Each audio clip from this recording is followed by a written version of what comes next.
Hello learners, कैसे हैं आप सब लोग। तो यहाँ पे देखिए मार्केट को देख लेते हैं कि मार्केट में हम क्या प्लान बना के आए हैं। तो अगर मैं मार्केट की बात करूँ तो यहाँ पे हमें क्या देखने को मिल रहा है, एक अपसाइड का मोमेंटम हमें दिख रहा है। ठीक है। और उसके बाद यहाँ पे कुछ ना कुछ साइड वे है। तो डाउन यहाँ तक तो देखिए मार्केट में सेलिंग जब आया होगा तो यहाँ तक तो कोई भी सेल बाइंग करने आया नहीं होगा। कहीं ना कहीं यहाँ पे क्या है, सभी लोग सेलिंग ही कर रहे होंगे मार्केट के अंदर। ठीक है। ब्रेकआउट हुआ होगा तब यहाँ पे बायर वगैरह आए होंगे। लेकिन क्या है, मार्केट ने ऐसा मोमेंटम दिया है कि मे बी वो चले भी गए हों। ठीक है। अगर वो होंगे भी तो उनका एसएल कहाँ होगा, ये 52,200 का लेवल यहाँ पे हमें दिख ही रहा है, इसके नीचे हो सकता है। ठीक है। जो भी यहाँ पे बाइंग करके गए हैं उनका एसएल कहाँ हो सकता है, 52,200 के नीचे। तो ये बायर का एसएल तो 52,200 के नीचे है। ठीक है।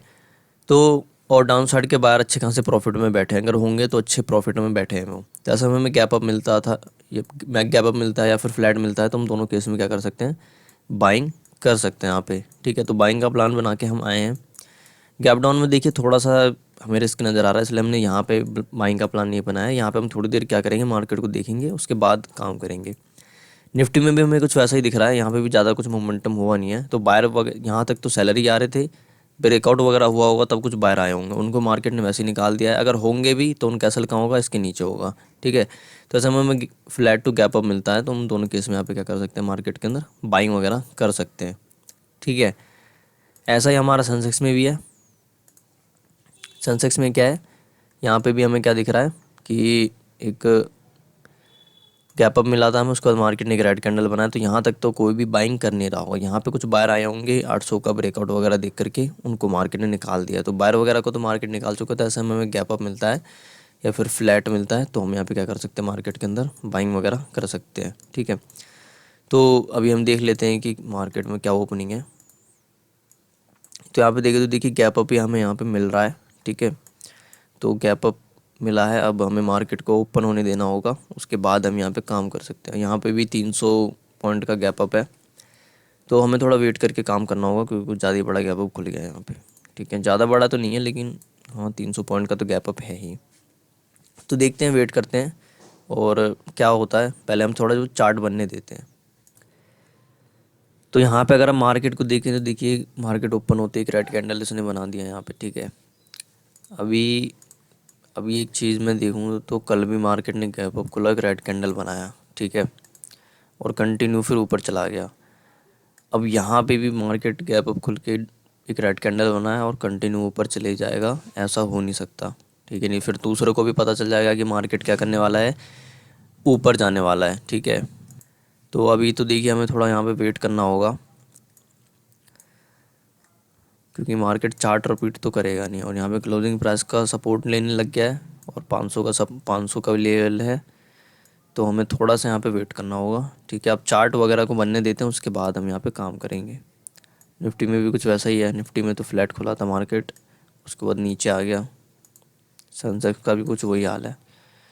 तो अभी तो देखिए हमें थोड़ा वेट करना होगा। ठीक है। देखते हैं क्या होता है पहले तो यहाँ पे अगर मैं मार्केट को देखूँ तो एक हमें डाउन साइड का मोमेंटम दिखा, उसके बाद मार्केट ऊपर जाने की कोशिश कर रहा है। अब देखिए चार्ट रिपीट तो हो रहा है मार्केट में, तो ऐसे में हमें यहाँ पे बाइंग तो नहीं कर सकते फ़िलहाल। अगर बाइंग करना हमें तो थोड़ा बहुत ऊपर जाने देते हैं, जिससे कि हमें थोड़ा स्ट्रेंथ भी पता लगे बायर की, तब जाके हम वहाँ पे काम कर सकते हैं। यहाँ पे मुझे ठीक नहीं लग रहा बाइंग करना। ये भले इतना अच्छा अच्छा कैंडल बना रहा है बट ये क्या है, ट्रैपिंग हो रही है मार्केट में, तो ये कहीं ना कहीं नीचे ही आने वाला है। 500 का सपोर्ट लेके मार्केट ऊपर जाने नहीं वाला। क्लोजिंग प्राइस है, क्लोजिंग प्राइस भी टूटेगा। ठीक है। फिर जो बायर वगैरह यहाँ पे आ रहे होंगे वो भी ट्रैप होंगे और यहाँ पे वाले बायर भी फिर ट्रैप होंगे मार्केट के अंदर। गैप अप में देखिए थोड़ा बहुत हमें यहीं होल्ड कर लेता, ऊपर चले आता तो हम यहाँ पे बाइंग कर सकते थे। लेकिन अब यहाँ पे क्या हो रहा है, मार्केट ऊपर भाग चुका है, एक चार्ट रिपीट करने की मार्केट कोशिश कर रहा है, तो फिर हमें थोड़ा यहाँ पे देख करके काम करना होगा। यहाँ पे भी मैं निफ्टी में देखूँ तो निफ्टी में भी कुछ वैसा ही हाल है। कल भी मार्केट एक बड़ा रेड कैंडल बना, उसके बाद ऊपर बढ़ गया।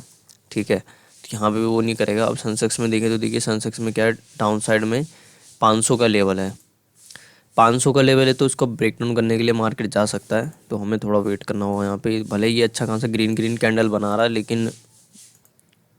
लेकिन फिर ये क्या कर सकता है, दिक्कत कर सकता है, तो इसलिए हमें थोड़ा वेट करना होगा।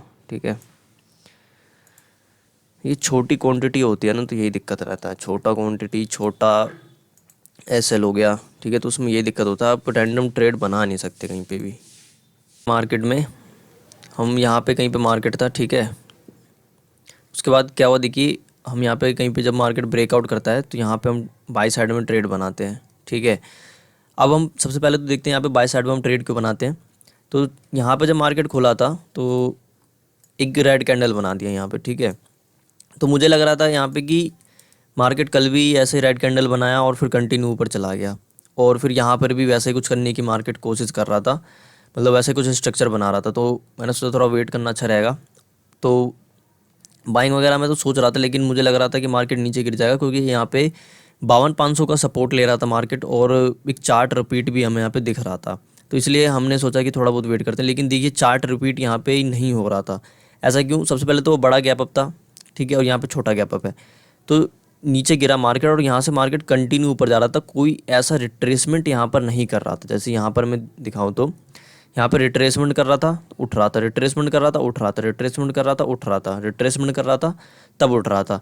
लेकिन यहाँ पे ऐसा कुछ नहीं है। अब यहाँ पे चार्ट रिपीट कब हो जाता? पूरा पूरा जब मार्केट यहाँ पे रिजेक्शन देता, फिर ऊपर जाता, रिजेक्शन देता, फिर ऊपर जाता, फिर वहाँ पर बायर आते।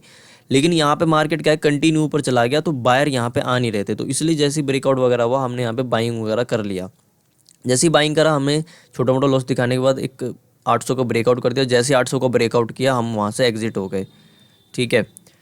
तो ट्रेड हमने यहाँ पे इसलिए बनाया था क्योंकि एक तो नीचे देखिए यहाँ वाला बायर क्या है, यहाँ वाला बायर का असल कहाँ था, 52,200 के नीचे, ठीक है। और कहीं ना कहीं यहाँ पे जो मार्केट में रिजेक्शन वगैरह को देख करके सेलिंग कर रही होंगी, उन्हीं को मार्केट क्या करेगा, टारगेट वगैरह करने वाला था। तो इसलिए हमने यहाँ पे क्या किया, बाइंग साइड में काम किया। यहाँ पर भी जो सेलर बैठे हुए थे वो भी मार्केट में ट्रैप हो जाते, ठीक है। तो इसलिए भी हमने यहाँ पे बाइंग कर लिया। अब जैसे यहाँ पे देखिए 800 का ब्रेकआउट हुआ, हम यहाँ पे वेट नहीं करा हमने, क्योंकि एक तो हमने ट्रेड लेट बनाया था, वैसे हमें यहीं पे बना लेना चाहिए था, लेकिन समझ में क्या होता है, थोड़ा देर से आता है। तो समझ में हमें कहाँ जाके आया, यहाँ पर जा कर के आया कि मार्केट में क्या है, कंटिन्यू बाइंग है, तो हम यहाँ पे बाइंग कर सकते हैं। रिट्रेसमेंट करेगा तब यहाँ पर दूसरे लोग बाइंग वगैरह करने लग जाएंगे, लेकिन यहाँ पे रिट्रेसमेंट नहीं करा, कंटिन्यू ऊपर जा रहा है, तो फिर क्या हो सकता है, मार्केट ऊपर जा सकता है। तो इसलिए हमने चलती मार्केट में क्या किया, बाइंग कर लिया। और थोड़ा लेट एंट्री तो था, लेकिन ओवरऑल क्या हुआ, हमें 800 का ब्रेकआउट देखने को मिल रहा था कि 800 का ब्रेकआउट तो मार्केट करेगा, या क्या है कि पास में ही है ये लेवल, तो इसलिए मार्केट क्या कर सकता है, इसको ब्रेकआउट वगैरह करेगा, तो हम यहाँ पे क्या कर सकते हैं, मार्केट के अंदर बाइंग कर सकते हैं। अब जैसे ब्रेकआउट हुआ, तब यहाँ पर देखिए बायर आने लग गए। जैसे ही मार्केट ने क्या किया, यहाँ पे देखिए 800 का ब्रेकआउट करा, थोड़ा बहुत रिट्रेसमेंट वगैरह किया, तो अब यहाँ पे बायर वगैरह आना शुरू हो गए होंगे। अब क्या हो सकता है, मार्केट मिल मुश्किल ही ऊपर जाएगा। तो देखिए एग्ज़िट हमारा काफ़ी अच्छा बन गया, आज का एग्ज़िट जो है काफ़ी अच्छा बना। मैं आपको अगर मैं दिखाऊं तो तुमने लेट ट्रेड बनाया था, जब भी हमें क्या हुआ, अपना टारगेट मिल गया, ठीक है। और हम यहीं पे सोच रहे थे कि मार्केट में हमें थोड़ा और यहाँ पे क्या कर रहे थे, लालच वगैरह कर रहे थे, लेकिन क्या हुआ, फिर वो अच्छा हुआ हमने लालच नहीं करा, नहीं तो फिर हमें लालच का फल भी यहाँ पे तुरंत मिल जाता, ठीक है। तो जैसे 800 का ब्रेकआउट हुआ, हमने जो भी प्रॉफिट नज़र आ रहा था, अब टारगेट तो टोटल टारगेट तो नज़र नहीं आ रहा था, लेकिन हाँ जो भी टारगेट था टच हो गया था, तो इसलिए हमने जो भी प्रॉफिट नज़र आया, हमने वहाँ पे एग्ज़िट कर लिया। निफ्टी की भी अगर मैं बात करूँ तो सेलिंग में चलना शुरू हुआ था, एक अच्छा रेड कैंडल बनाया, उसके बाद मार्केट कंटिन्यू ऊपर जाने लगा, ठीक है। तो कंटिन्यू ऊपर जा रहा था, क्योंकि देखिए बायर के एसल थे नहीं यहाँ पे, बायर के एसल क्या थे, नहीं थे, वो हमने पहले भी देखा था कि बायर के एसल नहीं है यहाँ पे, तो इसलिए मार्केट ऊपर जा रहा था। तो जैसे ही मार्केट कंटिन्यू ऊपर जा रहा था, तो वहाँ पे हमें बाइंग करना चाहिए था। अगर मैं पीछे ले जा करके दिखाऊं तो यहाँ पे मार्केट ऊपर तो गया था, लेकिन देखिए रिट्रेसमेंट कर रहा था, लेकिन यहाँ पर भी अगर रिट्रेसमेंट करता फिर तो मार्केट का ऊपर जाना काफ़ी मुश्किल था। तो कंटिन्यू मार्केट में क्या करते, कोई भी लोग जल्दी बाइंग कर नहीं पाता है, ठीक है। तो वो लोग देख रहे होते हैं कि मार्केट रिट्रेसमेंट करेगा, रिट्रेसमेंट करेगा, लेकिन मार्केट का कंटिन्यू निकल जाता है, तो इसलिए हमने यहाँ पे बाइंग वगैरह कर लिया। यहाँ पर भी अपने रेजिस्टेंस का ब्रेकआउट करने के बाद मार्केट गिर ही रहा है। तो यहाँ पे तो खैर हमने ट्रेड नहीं बनाया था, हमने ट्रेड बैंक निफ्टी में ही बनाया था। आगे देखते हैं सेंसेक्स का चार्ट जो है, सेंसेक्स में हमें क्या दिख रहा है, सेंसेक्स में भी वही है। यहाँ पे क्या था, 800 का लेवल था, 76,800 का, इसके ऊपर कुछ देर मार्केट ने होल्ड किया, कुछ बायर वगैरह यहाँ पे ऐड किए, उसके बाद फिर मार्केट नीचे आ गया उनको टारगेट करते हुए। तो यहाँ पे एसएल नहीं था, इसी के कारण हमने यहाँ पे क्या किया था, ट्रेड मार्केट में बनाया था, बट थोड़ा लेट हमने एंट्री ली, वो हमें पता लग रहा है। यहाँ पे जो प्रॉफिट हुआ, हमें टोटल टारगेट तो मिल नहीं पाया, लेकिन हाँ अच्छा खासा प्रॉफिट था जिस हिसाब से हमने एंट्री बनाई थी, तो इसलिए हम यहाँ से तुरंत एग्जिट हमने कर लिया, जैसे अच्छा प्रॉफिट नज़र आया। तो तो हमें ऐसे ही करना चाहिए मार्केट में, ये नहीं कि हम बैठे रहते हैं लेट ट्रेड बनाए जब भी हमें टोटल प्रॉफिट ही चाहिए। ऐसा नहीं है कि मार्केट कंटिन्यू और यहाँ से ऊपर बढ़ जाता, ठीक है। तो जैसी मार्केट ने ब्रेकआउट किया हम तुरंत वहाँ से एग्जिट हो गए। अब थोड़ा लालच करते, ये सोचते कि मार्केट और ऊपर जाएगा, तो फिर देखिए हम ट्रैप हो जाते हैं मार्केट में अच्छे तरीके से। तो इसलिए हमें एक अच्छा एंट्री तो ज़रूरी है ही है, एक अच्छा एग्ज़िट भी बहुत ज़्यादा ज़रूरी है मार्केट में, ठीक है। तो इस तरीके से आपको करना चाहिए। ट्रेड हमने क्यों बनाया था, क्योंकि यहाँ वाले डाउन साइड के बायर प्रॉफिट में थे, ठीक है। यहाँ पे जो बाइंग करके गया होगा मुश्किल ही उसके पास ज़्यादा क्वांटिटी में काम उसने करा नहीं होगा, ठीक है। तो इसलिए हमने गैप अप में सोचा था जहाँ पे सेलिंग करके गए हैं वो मार्केट में ट्रैप हो सकते हैं, तो उसके लिए हमने यहाँ पे बाइंग किया था। लेकिन हम क्या हो गए, थोड़ा सा लेट हो गए, ठीक है। लेकिन वो भी ओवरऑल हमें प्रॉफिट में मिल गया, 800 का ब्रेकआउट मार्केट के अंदर मिल गया। तो ऐसा कुछ था आज का ट्रेड। तो आज के लिए बस इतना ही, मिलते हैं अगले वीडियो में, तब तक के लिए धन्यवाद।